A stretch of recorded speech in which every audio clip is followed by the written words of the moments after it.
Thank you very much, D-Man. Guys, I gotta say, I am incredibly impressed with the Supa Hot crew right now. Even though they got some targeted bans, top lane bans coming in against them, Aurelia, a Jax, I'm sorry, a Xin-Zhao, Yasuo, and a Lulu. That are not top lane bans. Xin-Zhao can play top. You tried. Yeah, indeed. So the Lulu coming in for Selfie. The Xin-Zhao, of course, for Impaler played very well, and Yasuo Selfie likes to play, but it didn't do all that much for C9 once again. What did you think of their game plan coming up with the Nidalee over there, but they really couldn't get themselves going? I think Nidalee is a good pick, but you need to have the team comp needs to fit because you want to siege, and if you fall behind as a Nidalee, you have no wave clear, and especially if 4 people or something rotate into your lane and they take your tower, there's nothing you can do. But Fizz versus Nidalee is actually a really good matchup for him because he has free farm. Like one-on-one, Fizz wins the lane because he farms up and scales way harder than Nidalee into late game. 100% agree with Dexter. I mean, one of the reasons Fizz is popular now or being played is because of Nidalee. So you can take him against free farm the lane. You can even later on then just start split pushing around. Fizz is one of the strongest mages going into the late game. So that's a really good counter pick here from Selfie. And of course, him getting the first blood helps.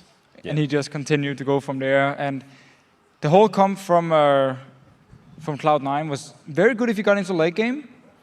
But then Supa could simply just shut them down early mid-game. And when you lose all the lanes so hard, you lose the map control so hard, there's actually nothing you can do. There's actually some resemblances with yesterday when Millennium went down in the first game and then they totally changed their game plan around and barely made it in that game too, thanks to Nocturne and Ryze. But you're still not a fan, Dexter. Yeah, it's too late game. If you want to have a carry jungler, you need strong lanes. And if you want to have a farmed Ryze, you need a strong jungler. And if you have a Ryze playing one-on-one, then he needs a lot of help because he will get camped for sure. And even in a lane swap, it's good. And Ryze can freeze the lane for 20 minutes, but at the same time, you keep your jungler behind because he has to push a tower for like 5 minutes and doesn't stack his Feral Flare at all. And yeah, he won't be the help Ryze at all. And I think it's too late game. You just need like a more mid-game oriented team comp.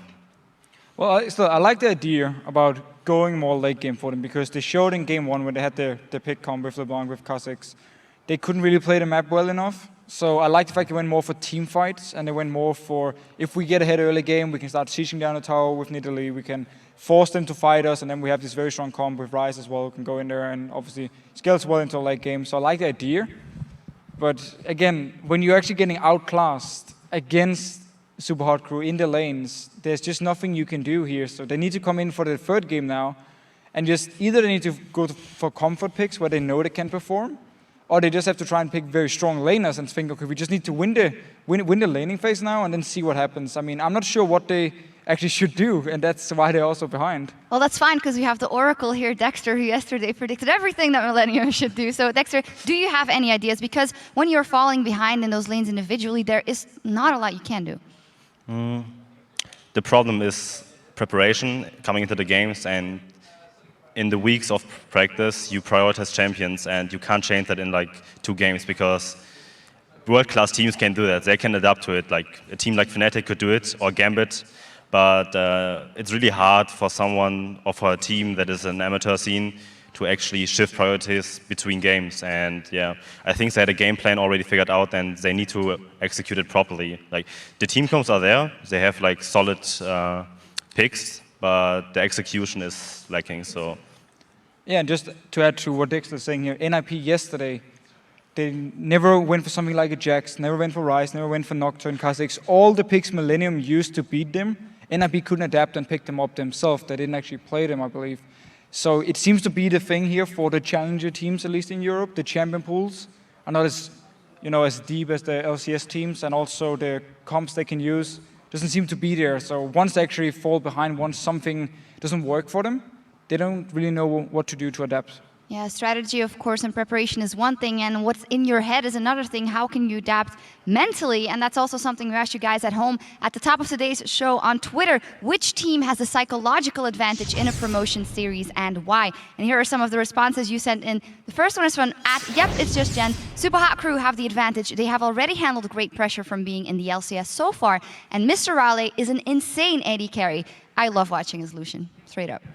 Well, I think they're showing here, why they have the advantage. If again, they come in with a very good plan. They seem to have answers for whatever Denial did. Oh, Denial, not Cloud9, I mean. That's later. Yeah, that's later. Whatever Cloud9 is doing. I mean, Cloud9 first pick Nidalee here, and they just said, you know what, we can just play Fizz. We just save it for our last pick. So they got two very strong picks again, Leona and Lucian. So for them, they seem to have answers to whatever Cloud9 is doing, and also they seem to play very confident.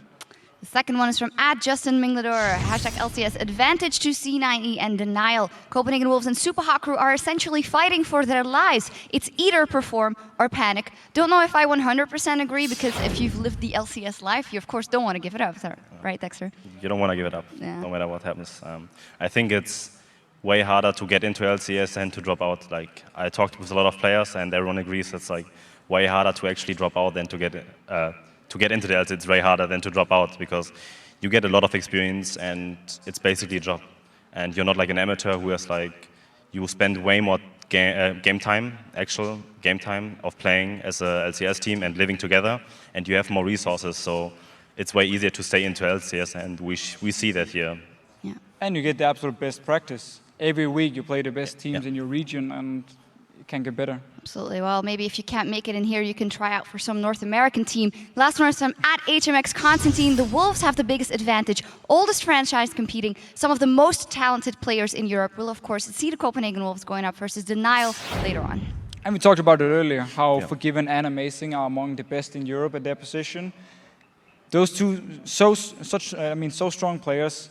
Unless Denial can actually shut them down early on in the games, they will be able to do a lot for Copenhagen Wolves. And I think it's what we're going to see later on as well. That's why we predict Copenhagen Wolves to win. All right, well, thank you very much, guys. And thank you to you guys at home and everyone who answers. Remember to follow us @LOL Esports and use that #LCS to keep the conversation going. It's time for a short caster cooldown, and then it's on to Game 3 between the Supa crew and Cloud9. Will the Supa